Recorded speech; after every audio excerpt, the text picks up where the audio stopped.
I wanna try and take in all the highs, embrace them for more than a moment's time. I want you, please don't move when I push you away. I know I contradict myself some days, but will you ride the lows with me? Welcome to Mental Health News Radio. I am your host, Kristin Walker. Our goal is to help discussions about mental health be a regular part of your daily life, no different than discussions about physical health. Mental illness can be a topic of discussion under the umbrella of mental health, along with so many other topics. This show is the original program on mentalhealthnewsradionetwork.com. Our network of shows are played in over 180 countries and cover more topics under that umbrella than you can possibly imagine. We were talking about mental health long before it became cool and popular to talk about, and thank goodness it has become so popular.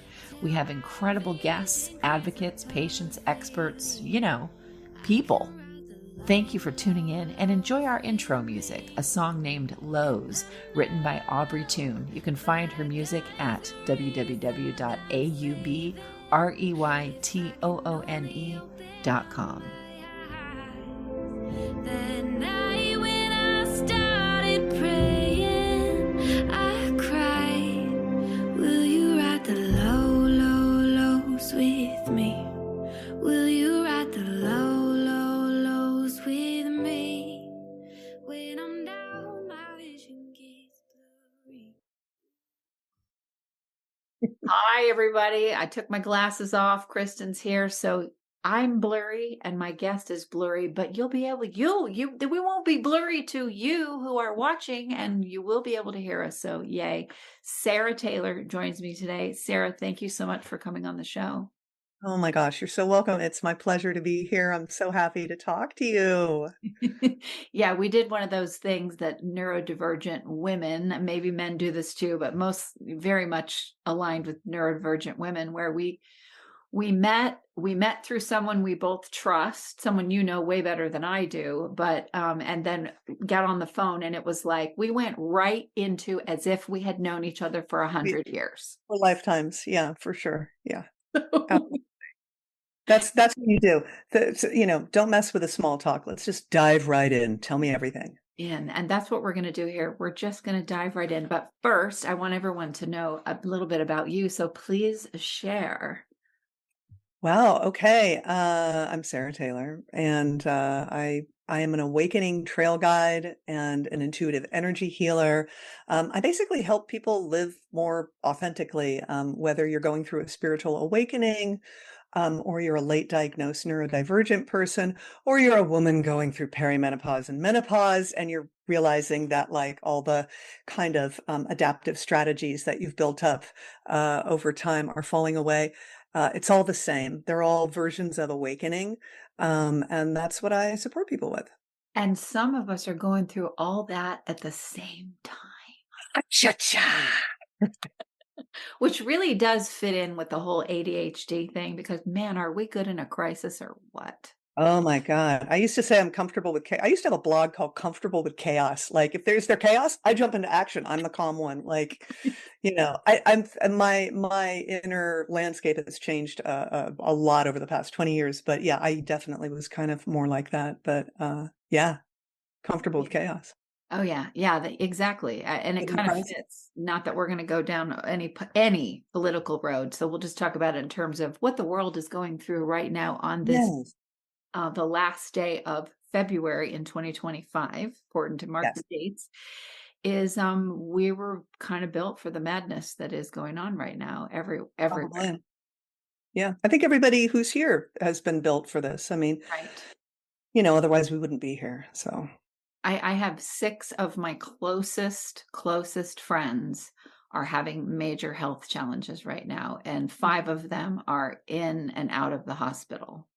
oh my gosh, I'm so sorry. Yeah, that I is mean, really it's just with issues with walking and feeling like their legs have been cut out from underneath them. Mm, And I'm like, I get it. I get it. yeah. That is hard. Mobility, moving forward, Yes. freedom to move. Lots of themes around that. Yeah. So talk to us about what did you do before you had this career that you've got, and then let's talk about what happened that you've completely switched gears. Oh yeah, that's right. It's like another lifetime. I was an actress. I trained at a school called CalArts, California Institute of the Arts. I did a lot of theater. I did avant-garde theater and kind of experimental theater in Chicago and in Europe with a troupe, and moved to LA to do TV and film, hopefully, as all actors do. And after years of not really having any autonomy, because you're kind of waiting around, at least back in the 90s, there was no YouTube, there was no social media. So if you were a performer, you had to wait to be given a job. So the year that I got into Buddhism was the year that I got into stand-up comedy. I was very That makes anxious. sense. It really does. Right? As you do. Totally makes Uh, yeah. Makes total sense. It was like this inner nudging. I just started to learn how to meditate, and then Buddhism sort of appealed to me. And I sort of got this nudge, like, and get on stage with a mic and write your own material, which gives a performer a certain amount of autonomy. And, if you're a stand-up comedian, you can find a stage to get on like several nights a week and work through material. And it's all self-generated doing stand-up comedy. Um, so it was an interesting path to get on the Buddhist path, and I really dove into my practice. At first, I was learning some Theravadan practices, and then that moved into Mahayana, and then eventually I found Dzogchen Buddhism, which is known as the direct path. And some real big openings had been happening, but something happened some years ago. It feels long ago now, where I saw through the fiction of the self that I'd created, and this is what the great wisdom traditions talk about: is awakening or non-dual awakening. Is this waking up from the mind-made concoction of who we think we are, um, and along with that came a flooding back of intuitive abilities that I guess I had suppressed, because I remember being very intuitive as a child. A lot of neurodivergent kids can attest to that, right? Just like I'd know what my mom was thinking, and I'd actually start talking when she was talking, and she would say, "Stop it, Sarah! It drives me crazy when you do that. How do you do that?" Um, but just knowing things about people. So there was this I had a Kundalini awakening, if any of your listeners know what that is, where the Kundalini Shakti gets released from the base of the spine, and its job is to move upward and clear the path for shifts in consciousness. And so I had had an initial shift in consciousness, waking up out of the mind, and I knew myself to be this pure, clear, endless, infinite awareness. And so after that had settled and integrated for a while, because there's always the integration process, there was an awakening that happened, that was waking up out of the sense of the separate self. So whereas before I was this clear, bright awareness moving through the world, now there was no separation between me and you, or me and the tree outside my window, or this microphone I'm looking at. And it's what's written about in the traditions: oneness, non-duality. And of course, in the Buddhist tradition, you're not supposed to talk about these things. And so you're supposed to keep it under your hat, and it's between you and your teacher. And I was always looking around. What's that? I was just going to say, and that was before YouTube and social media, but yeah. Well, it was YouTube was happening and social media was happening. And I was still moving along and being seen as a stand-up comedian and an actor. But what had happened with that initial awakening out of the fictionalized self and into that expansive place, I just wanted to help my fellow creatives.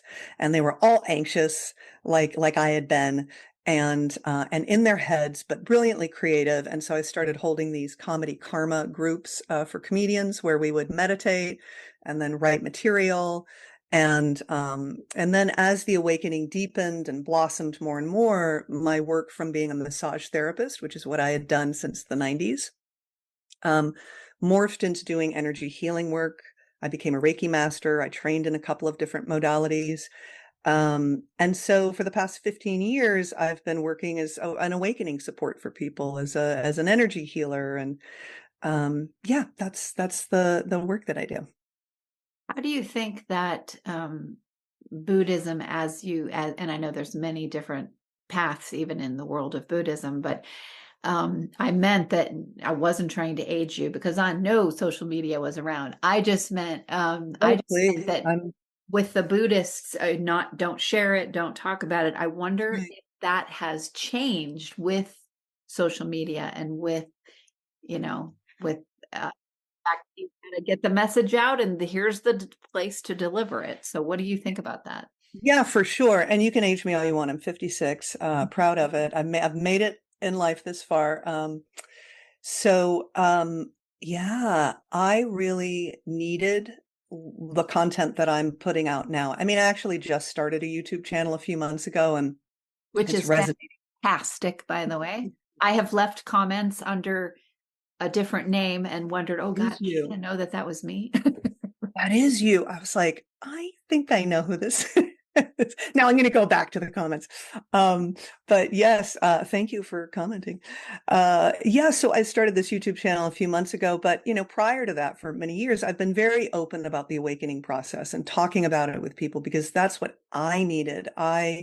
I wanted a book or a YouTube channel or somebody to say, hey, when you go through the initial stages of a non-dual awakening, everything falls apart.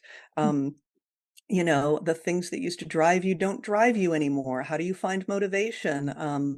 You don't recognize yourself. How do you do relationships? Because people are expecting you to show up a certain way, the way you have for, many years, and you're showing up differently because something has radically shifted about your identity. And I wanted more people talking about their personal experiences about awakening. Now, of course, there are a lot of people talking about non-dual awakening and all kinds of awakenings on YouTube and social media now, which I think is great. I think we need it. Absolutely. I think that's what our planet is going through right now, or humanity as a whole. Everything is getting broken apart. It's blasted apart. Yeah, yeah. It's a deconstruction. The deconstruction comes first with any kind of metamorphosis. So with a spiritual awakening, there's a deconstruction of who we thought we were, and what we thought reality was, because we're starting to see through everything and into the spiritual dimension, that the spiritual dimension is what makes up everything, and that includes us. And, That we're so all connected. and that we're all connected. And that was that second leg of the awakening, that oneness, that, oh, right. I'm not just empty, spacious sky. I'm not just, this spacious awareness. Because I am that, I am also everyone and everything. We all are. We all are. We're so connected. When did the information get to you about your own neurodivergence? Well, I was meditating one day, and I I felt into this sort of inner nudging, this intuitive hit that I was more like a certain family member of mine, who everybody in the family thought was autistic, who had passed away.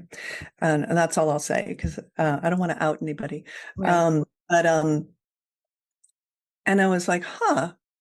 And this next thought was, what if I'm autistic? How old were you about? Why, this was like a year and a half ago. Okay, okay. Yeah, yeah, totally. And here's the thing, the work that I've been doing for over 15 years has been tailored to highly sensitive people. And we know, right? I see you're not. Highly sensitive people are neurodivergent. It's a divergent way of processing the world. So I was already in this world. I already saw myself as a highly sensitive person working with highly sensitive people, and many neurodivergent people. And it just clicked. And I thought, oh wow, not only am I ADHD, I knew that I had ADHD from the time I was a child. I was diagnosed maybe around 8 or 9. Back then they called it ADD with hyperactivity, and they told my parents, she'll grow out of it. Which, what did they know in the 70s? I don't think it works like that, right? Um, and I kind of forgot that I had ADHD until some years ago, several years ago, with the onset of menopause. I think it exacerbated a lot, a lot of the ADHD. Yes, yes, yes. Raise your hand. She doesn't Right. know anything about that. Yeah, yeah. So the ADHD thing was present in my life, and I knew that I had ADHD, and was, I'm just working with it. No medication or anything, and no shame for anybody who wants to take medication. Everybody's so different.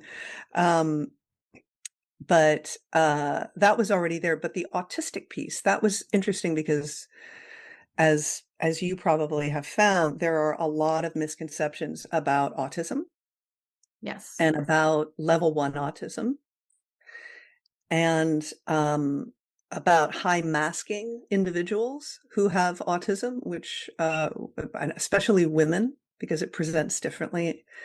In women, we're better at adapting. We're better at going along. We learn that from a young age. So it's like something clicked, and I said, "Oh wow, I'm going to look into this." So I went down a rabbit hole, as many of your listeners probably have. Mhm. I found wonderful YouTube creators talking about late diagnosed autism. Um, and I decided I wanted to get a diagnosis or an assessment. And, self-diagnosis is completely valid. If, Absolutely. I read some books, and I was like, wow, this is me. That's really interesting. This is me. And my whole life sort of, was flashing before my eyes of things kind of making sense and falling into place. And I really contemplated whether I wanted to get an assessment or a diagnosis. Why would I? And I got another nudge that said, well, you're going to be talking about this. That's why. And Mhm. you just want to make absolutely sure, so that you can talk about it. And so, I had 2 assessments, diagnoses, because one's not enough for me. I was like, well, maybe they didn't know what they were talking about. Uh, no, it was more like there was such a long waiting list for a UC Santa Barbara's program, the Kogel Autism Institute, which is very, very thorough. There was a bit of a long waiting list. So I did another assessment diagnosis online, with a reputable place, that takes a few hours. And they said, yeah, you're level 1 autism. And same thing, like 6 months later, 5 months later, from the Kogel Autism Institute, in Santa Barbara. So that's been my journey. And then like 2 months later, I started the YouTube channel. So it's been kind of accelerated, but I feel really on path. Like, oh, okay, I guess I was built for this. So this is what's Yeah, happening. absolutely. Did you do that life review that many of us do when we first get diagnosed, where you just kind of look at your whole life and go, let's look at it through this different lens now? And what was that process like for you? Well, it was interesting. I mean, with spiritual awakening, there's already an unmasking process that happens. Yes. And there's already like a making sense of the life that you've led up to that point, in many ways. But it was like all these instances I could see how I was misunderstood and how I was misperceived, and all the I saw into excuse me, we were talking about little scratches in the throat before When you're before on we got on. camera, yeah, Yeah, it's so fun to be like, I look, haven't been. so good. Put 'em on camera. Yeah. I know I haven't. I've been traveling, so I haven't been home in about 2 months, and I think I think my desk needs dusting. Um, but yeah, it was just things falling into place with relationships, especially, right? Oh. Because yeah, yeah. Yeah, and why is it I always felt more comfortable around certain people, but not others, and all the adaptive strategies that I had assumed that really, again, with spiritual awakening, I saw through, and they really kind of fell away. I'd say maybe 80%. I mean, I think with spiritual awakening, like it's ever unfolding. There's no finish. There's no finish line, listeners. It keeps on rolling, even if there's been an abiding non-dual awakening, and you're abiding there in that spaciousness of your true nature. You're still learning and growing because you're a human being, right? So it was a process of a lot of things making sense, but also grief came up. Mhm. And so I think a lot of people relate to that. And there was a grieving process, I'd say maybe, and that happened with the first leg of things. Once I realized that I was, even before the diagnosis, the grief process started. What was And, that? Where did that stem from, that the grief? Just so people have an idea oh, coming from. yeah, yeah. Well, it was a grief over, ways perhaps I hadn't been kind to myself through my life. um, Ways in which I had stifled my authenticity as well as my gifts and my light, Mhm. because we don't just mask to fit in and to be a quote unquote normal human being and not make any waves. We mask. We there are many ways we do that, and one of the ways is dimming our light and dimming our gifts, right? Um, yeah, so it was a grieving about what my life could have been. Like, what if I had had support? And Yeah. I hear that right? I hear that from a lot of late Mhm. diagnosed neurodivergents. And then you go to, okay, all right, I didn't have the support, but this is the path I chose. That happened for a reason, all those things. But you do have to go through that period where you grieve for yourself. You really do. Yeah. I think so, and it was kind of a grieving for the life that I could have had, which felt paradoxically strange because you know, I I really feel quite surrendered to life being as it is, thankfully, that you're not living somebody else, you're living your life. Like this is your karma, your dharma. This is what's happening, What could have been doesn't even really make sense. But at the same time, paradoxically, I needed to go through that grieving for like maybe I would say that the really kind of heavy grief was about maybe 2 weeks, and then and then it just would kind of pop up over a 2 month period of time, and then it just kind of ended. It was like just present here for this. It was like, my 15-year-old, the 15-year-old, if I was 15 and knew that, grieving for her or who I was at that age, grieving for who I was at 6 when I really started shutting down, or 7 when I really started altering who I was so that I could make friends and not upset anybody or scare anybody with, my intuition or, Your my big insight expression. into things, yeah, and people don't want to hear it, and suddenly you're associated with their trauma that you just pick out, that you saw and opened your mouth and said, and then all of a sudden they're going down halls to avoid you, and you're like, oh, okay, that's right. Don't talk about the things I see. Right, yeah, and all those things that you probably felt too, like growing up, all these little societal ways that we modify our behavior and how we connect so that we can keep relationships going in school. And I just felt, I was like, oh, if who I was back then had received some support and some acknowledgement, perhaps my life would have been easier, because I will say, even though my privilege is not escaped, on me. I get that I'm a privileged person, um, and at the same time, it hasn't been easy. You know, it's sort of like pushing a boulder up a hill, to kind of like the simple things that an holistic brained person just takes for granted. It takes more Like energy, and dating. like like dating. Look at you.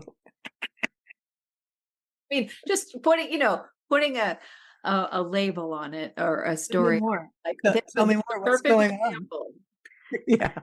of how an holistic person can just go and maybe even enjoy that whole process, and Yeah, how that's I will never. yeah. I know, I'm sort of a serial monogamist. I've always been in very long-term relationships, and just have dived right in. And the men that I've been involved with have always said, "Wow, you just didn't play any games at the start. You just were like, 'Hi, here I am. Here's everything about me. Like, do you want to do this or what? Let's be together." And but yeah, I am single right now, so we'll see what dating is like. But all sorts of things, just getting out of the house in the morning, or organizing our life, Right. right? Because brains like ours see the importance of everything.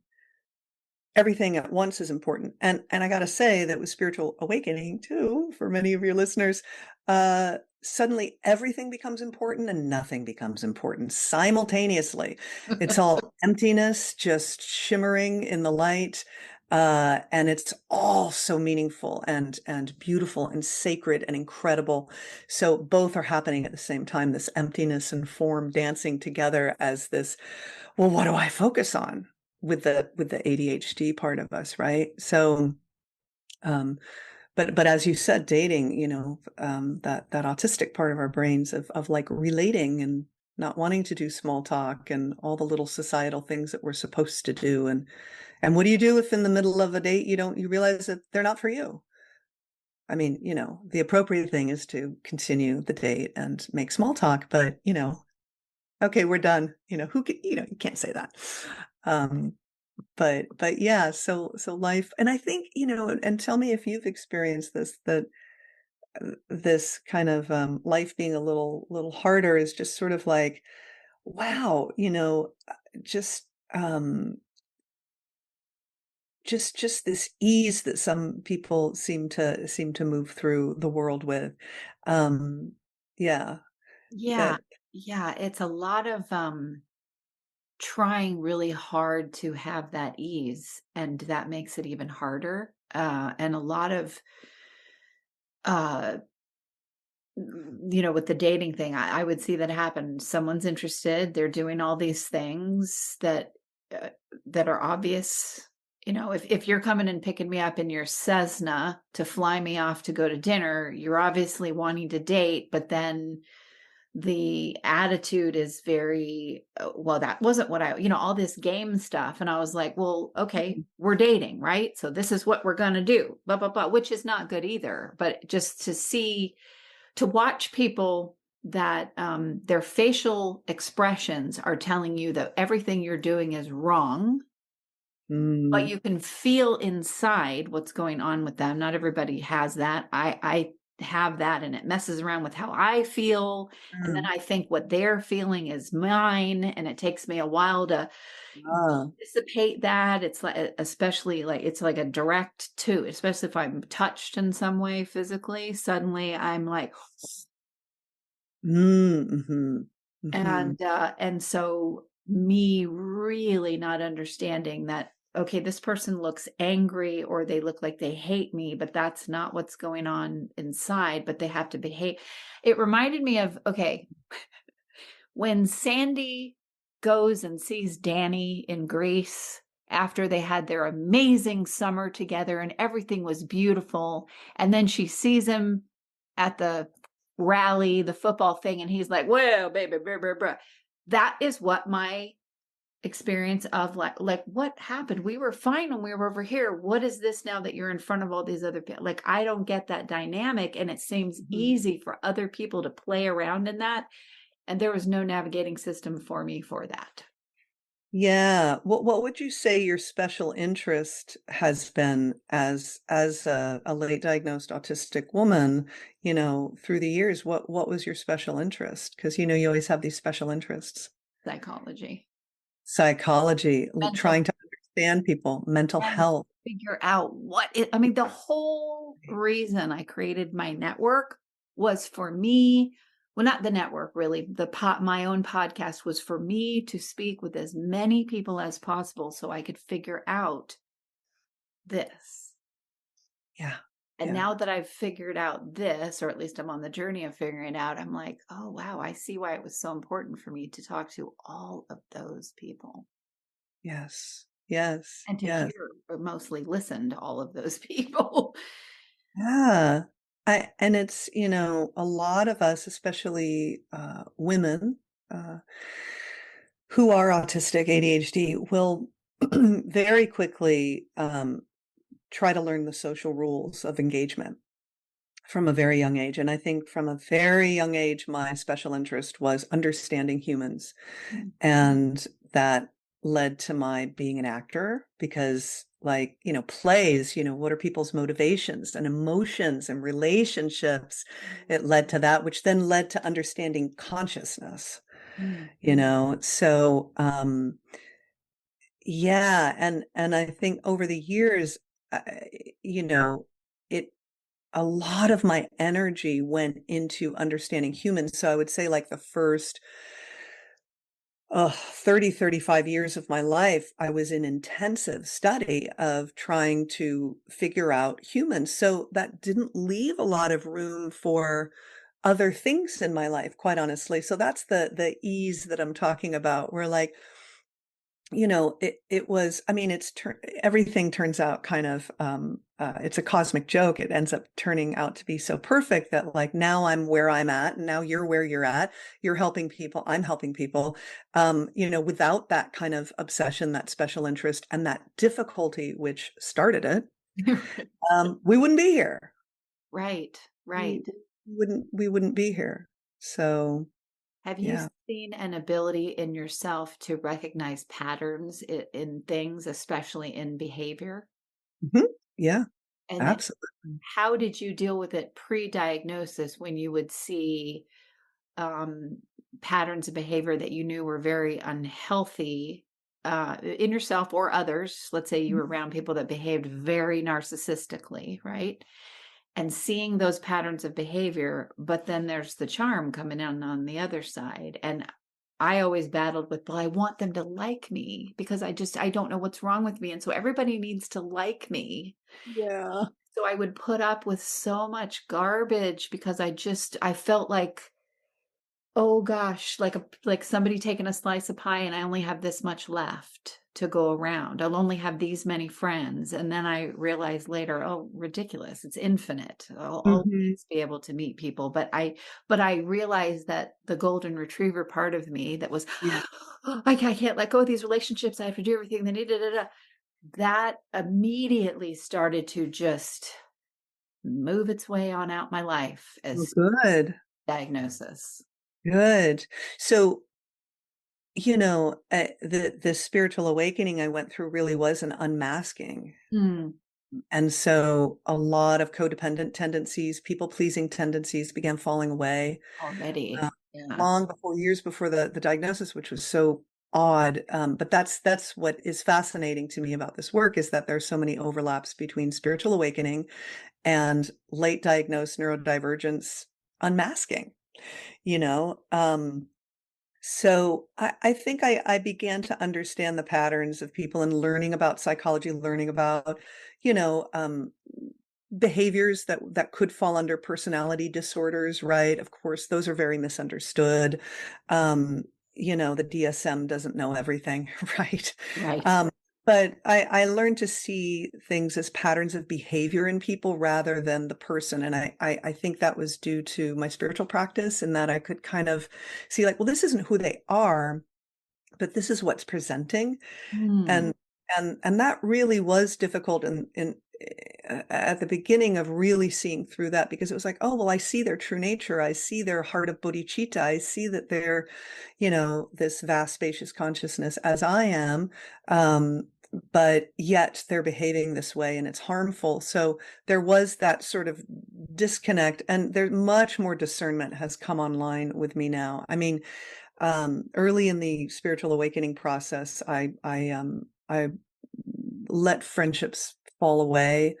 I distanced myself from my family for a time because there was a lot of abuse growing up and continued patterns of behavior that are harmful or that were. So I gave myself permission to step away and move towards healthy relationships. And I had to learn how to, like, what are healthy relationships? Um, so it's like sometimes when people have gone through a spiritual awakening, they're like, oh, there was all this, beautiful bliss and light, and psychic stuff opened up, or, whatever. Angels came in to guide me and I was aware of that dimension or whatever. And it's like, yeah, all that happened. And I was like deep in school of like this understanding my relationships. And it just was like this Band-Aid had been ripped off. And it was so painful to see, yeah, friends and loved ones, or just like you said, like getting to know somebody. Um and I've, come a long way with that, with relationships, and sort of seeing, like, now I kind of I just don't invest my time and energy if it's not a dynamic that resonates and lights me up. Um which also could have nothing to do with their patterns. It could not be anything unhealthy at all. It could just be that we all lead such full lives, right? But I was very much, I had that tendency too, and I think many neurodivergent women, especially, but also men and those who identify as non-binary or gender fluid, definitely have that people pleaser thing going on. That's a really hard thing to unhook from, but it's Especially when you learn it at bended knee, as a Oh, yeah, child. You watch your mom do it, and you watched your grandma do it, and you watched your, yeah, that's it's, right. Yeah. I think, I'm curious to know about, and maybe you didn't have this experience. I had a big deal of forgiving myself. I got angry for a very short period of time, like a couple of days or a week, at people that I thought knew, and they were abusive and they took advantage. Well, and I give myself a free pass. I needed to move through that. I needed Oh, yeah, for just sure. absolutely just be in that. I didn't lash out at anybody. I just went in and just, okay, yes, these things happened. And that was great. And that was like quick. What's taken longer, more in terms of noticing how I am able to forgive myself, how I used to go with my ADHD brain and just about something in my past where I was a horrible person in my mind, right? And just, I take myself down to the nub of no value whatsoever. And now I can remember those things and go, I Good. I'm remember glad. who she was then, and I give her a lot of grace because I really, truly was doing the very best I could. So, how about you with things like that? Yeah, I mean, I think, by the time the diagnosis, was here, uh, there was a natural, self-compassion that had it's again, it's like so crazy that, like, I was sort of doing this unmasking work and this sort of coming to terms with identity and who I am and all the kind of false structures or the adaptive strategies before the diagnosis. So it was just so weird to kind of do a lot of that work beforehand. Yeah. But I used to joke that I had a negative life coach in my head, not a "you can do it" kind of like, "You piece of crap."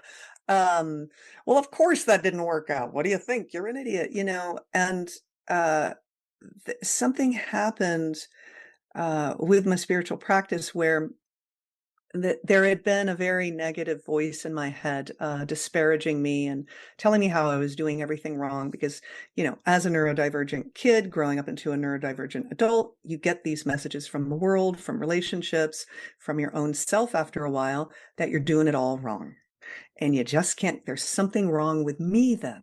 If I'm doing it wrong, we immediately go to identification with it, like, well, then there's something wrong with me. And there was a beautiful moment where I suddenly heard this inner voice years ago say, "It's okay, sweetie, you're doing the best you can." And I was like, who the heck is that? And it was this inner voice that had taken the place of the negative voice, which was like, yeah, you know what? It's okay. I didn't know I was autistic back then. I didn't know, but I knew the importance of this compassion and this kindness. And it was extremely healing. It was extremely healing. So for anybody listening, if you can start to regard yourself like a loving parent, and if you didn't have a loving parent as a model, you can pick someone from a book or a movie or a friend's mother or father that seemed loving, and just, adopt that attitude towards yourself in all cases, and see if something starts to shift, you know? Yeah, getting that negative self-talk loop. I think you do have to go to the place where you fully examine it and you feel all the ways that you've tortured yourself, and really, I don't know, I feel like I fully immersed myself in my own skin instead of being always here, here, here, here, here all the time. I went with the diagnosis, I went into my entire body. Yeah, Finally, I made a trip downstairs, which was so important, and I connected here, and my gut. And through that's a right. lot of different things, I did that, and so I can have this compassion, and it makes me behave like a nicer person. Yeah, right? Look at that. Who knew? Yeah, who knew all the stuff that you hear about? Well, you got to love yourself. You got to forgive yourself. Rah, rah, rah, rah, rah. Well, it is actually true. It It is is actually. true. And also, like, in working with students over the years, it's like, like, oh, I know I need more self-love, self-love. I've always found, like, you know what? Sometimes self-love is too big of a leap and people get really overwhelmed. Don't worry about self-love. Start practicing self-kindness. Yeah. Be gentle with yourself. And maybe that opens up into compassion, which is this, oh, I see you. It's like a notch above, it's a wider expanse than empathy. It's like, oh, wow, I wish I could take this away from you. And I see that you're hurting, and I feel for you, and you didn't do anything wrong. You're just hurting in this moment. And so, yeah, I think you can love others without loving yourself, honestly, but, Right. because we're made of love. Slowly, but yes. Yeah. Well, we're made of love. We just are this love in form, and it gets obscured, right? Right. There you go. That's And better so put. we have to kind of just have confidence. I think it can become very self-recriminating, and we examine ourselves too much. Just trust that, I like in Buddhism, the heart of bodhicitta. Everybody has a heart of bodhicitta, which is this heart of compassion and empathy and appreciative joy and equanimity and loving kindness that is inherent in us. So, and I did a lot of metta and Brahmavihara practices, which, fans the flames of the spiritual heart in my practices. So I'm so grateful for that, because it really, yeah, we can be kinder to ourselves, and we can also give other people grace. If we don't feel loving in the moment, like, give yourself a break, have compassion for yourself in that moment for not being loving. It's like, that's a compassionate, loving act, to give yourself grace for not feeling loving in that moment towards that person. It's just a moment in time. Your nature is love and compassion. So we can also sort of step out of the way and go, you know what, there is something wise moving through me that's might be radiating off of me that I am not aware of, you know. And yes, it's helpful to practice love and compassion and to be kind to others, but to give ourselves grace if we're not perfect with it, you know. Agreed.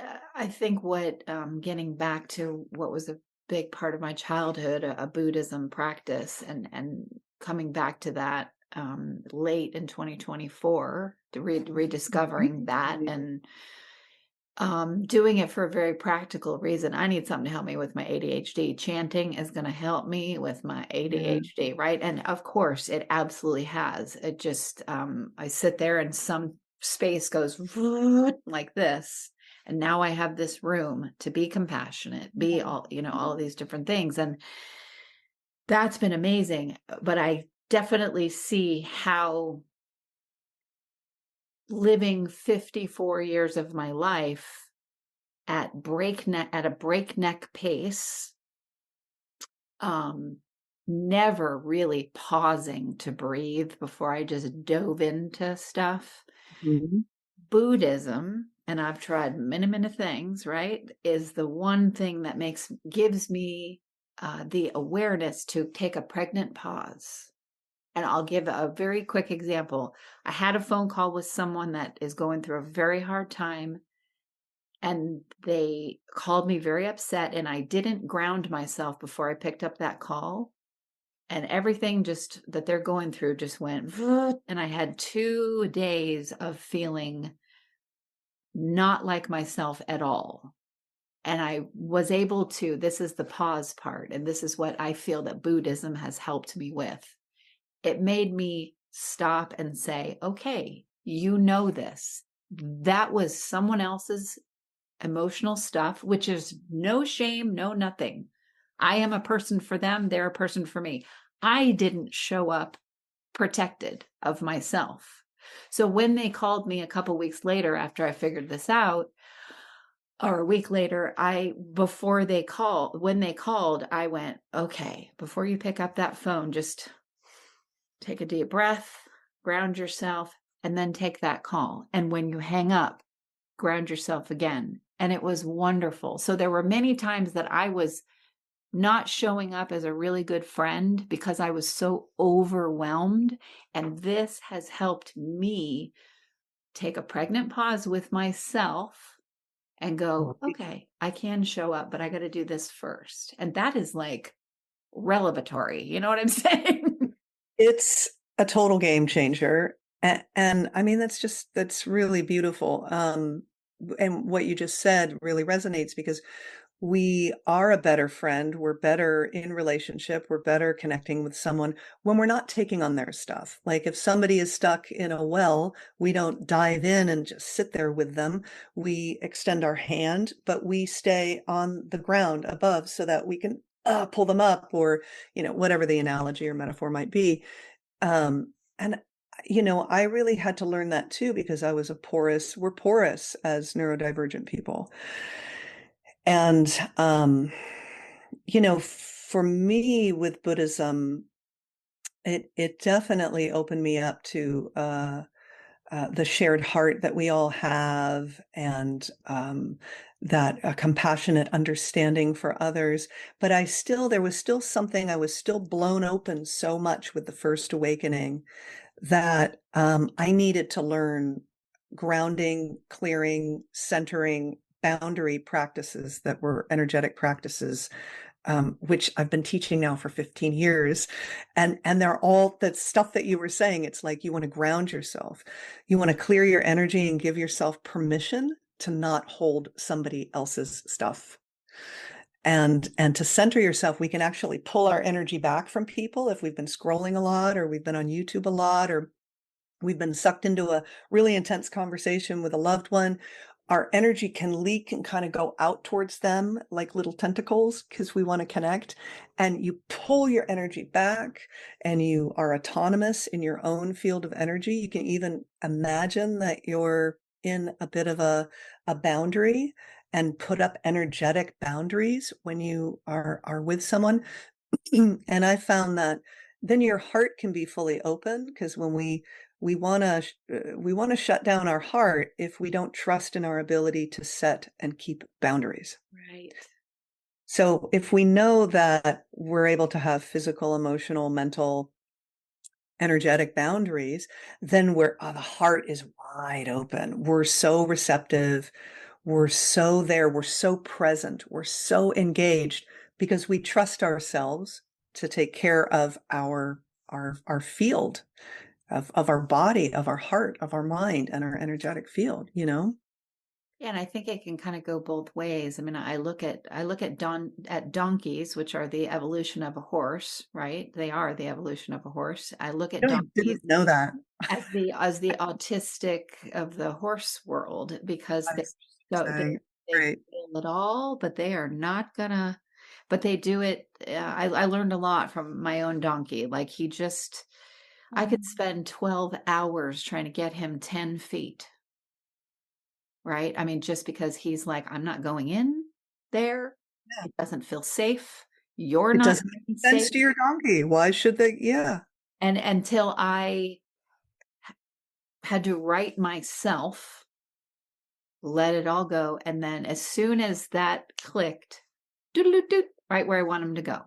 So So being sweet. around horses, which I know you have that too, boy, did they teach you about energy. They really do. And it's real subtle, subtle, subtle signals that we give off and that we engage in. Implicit, implied, implicit and explicit agreements that we have with another creature become very evident when you're with a horse. Yes, and that's what we do, right? And where we kind of get messed up because we just want to be that way, right? We just want to be that way. But the world around has all this, okay, I'm going to behave differently to fit in than what's going on in here. Yeah. So, yeah, I've said many times, I want to live like I'm in a Japanese tea ceremony because I know that that is what my system needs in order for me to thrive, right? And I'm at this beginning journey of creating that as my life, Great. which is so exciting. But when I do take a look back, I go, wow, I never really gave myself that kind of detailed, slow, loving, quiet Mhm. attention. I brought in a lot of drama from other people and then swam around in it and then got burnt out and depressed and all those things that, you go through. But now, it's Burnout. like, oh, this is my intention now. Yes. Yes. Quietly moving forward. I'm the tortoise, not the hare. Great. Great. And it's so important to lean into that for a while, you know? Absolutely. Yeah. And you might find that there's this flow eventually between being the hare and the tortoise and something in the middle, you know, Right. that can hold for both of those modes, But I mean, I know that I need a much quieter life than uh what I was subjecting myself to. I mean, being doing stand-up comedy, being, if you go on the road, if you're in the comedy clubs, if you're constantly in there's a social scene with stand up, and it's, it's high voltage all the time. That was just becoming like, you know what? It doesn't fit with which, I can move into that mode, but it wasn't something that I wanted 7 days a week like it had been for some years. Um, and so for me, just finding, just like you said, like that resonates, like finding a slower pace with my life. When you and I talked on the phone, I'm considering moving to just a quieter area here in California, and I've been considering that for some years now. And Yeah, just giving ourselves permission. We need that we need peace. It's wonderful to have the peace that passeth all understanding, as they say, that is inside, of course.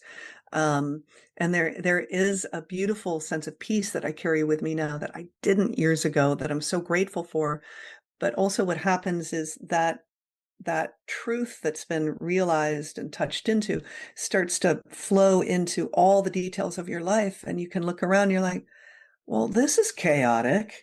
There needs to be some changes. So changing our, outside world to match our inner, and changing reverberating with the outer world. Our inner can reverberate with the outer as well, so that there's a beautiful interplay happening, that our outer life is a reflection of either what we seek or what we've realized.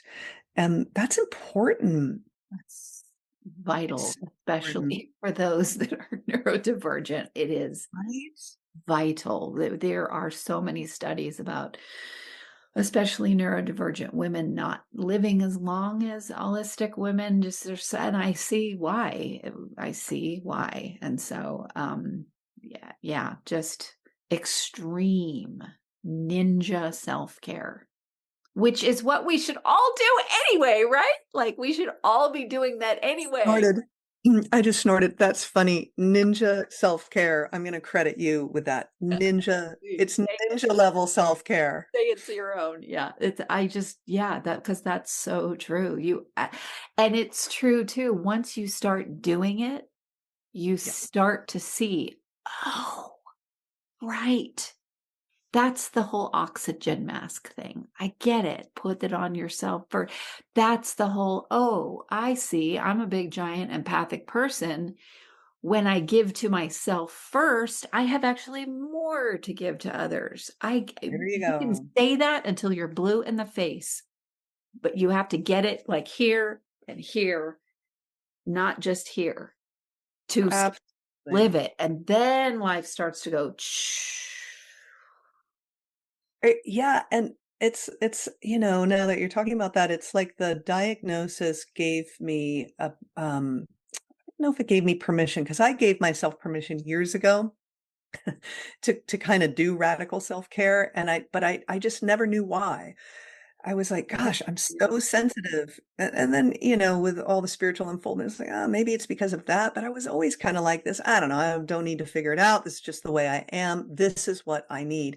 But there was something beautiful that happened with the diagnosis, where it's like, oh, all this self-care that I've been doing, that there was a little bit of energy still that I carried in myself, maybe a year and a half ago, that was like, what the heck is wrong with me that I can't just, I need so much downtime to recharge, and I need so much alone time and solitude and quiet, and, and it's like, oh, well, that's why my life is already set up like that anyway, but it just was a really wonderful confirmation. And so if any of you out there are wondering if you are neurodivergent, you don't have to wait for a diagnosis to give yourself permission for ninja self-care and all the things you might need to be a thriving human being, All right, last question, or last ask of you to talk about the work that you do with your clients and where people can find you, and why would they come to you? Well, gosh, again, if you're interested in, you seek spiritual awakening, if you're undergoing a spiritual awakening, if you're neurodivergent, or you think you might be neurodivergent, if you don't identify as neurodivergent, but you see yourself as highly sensitive and empathic, if you're just a perimenopausal, menopausal woman, That's a whole layer, yeah. right? It's like, but yeah, I offer groups and one-on-one sessions. I probably won't be offering the one-on-one sessions too much longer. They're getting harder to book, but yeah, groups for just being more authentic, and whether that means unmasking and revealing your true nature spiritually, and stepping into your self-realization with a capital S, right? In the ancient wisdom traditions of awakening, or whether it's just, you're neurodivergent, you want to live more authentically. The energy healing that I do tends to dissolve blocks, and people tend to say that they feel more like themselves when they work with me. So yeah, lightofyourbeing.com is my website. And I also have a YouTube channel, which is also Sarah Taylor, Light of Your Being. And come say hi and comment and say hello to me there.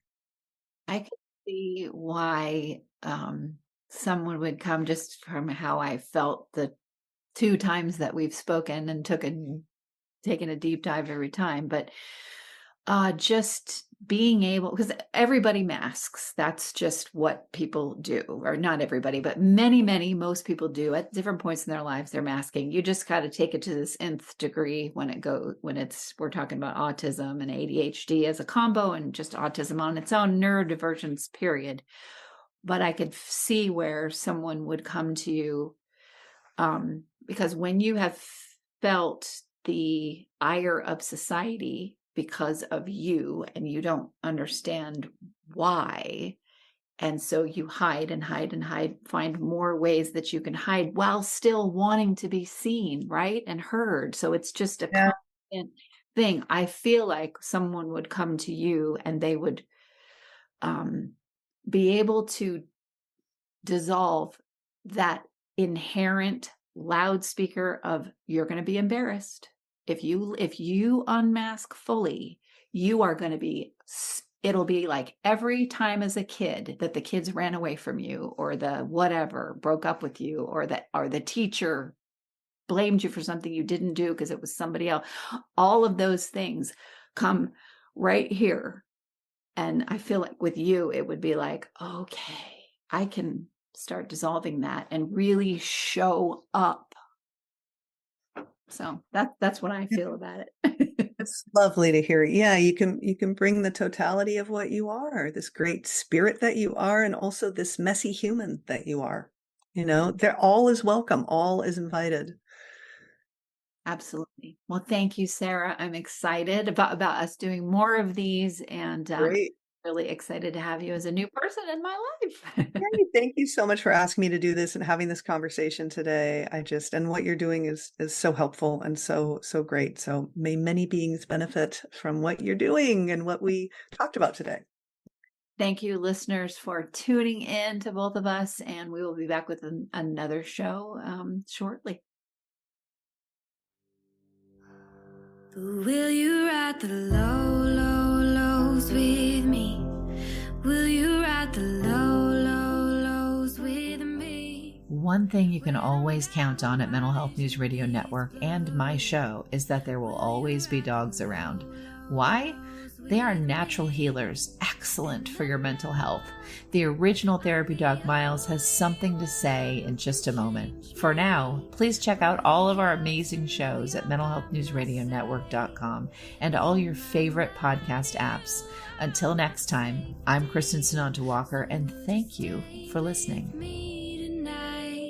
And I can ride the low, low, lows with me. I can ride the low, low, lows with me. Till my vision clears up perfectly. I can ride the low, low, lows. Good boy.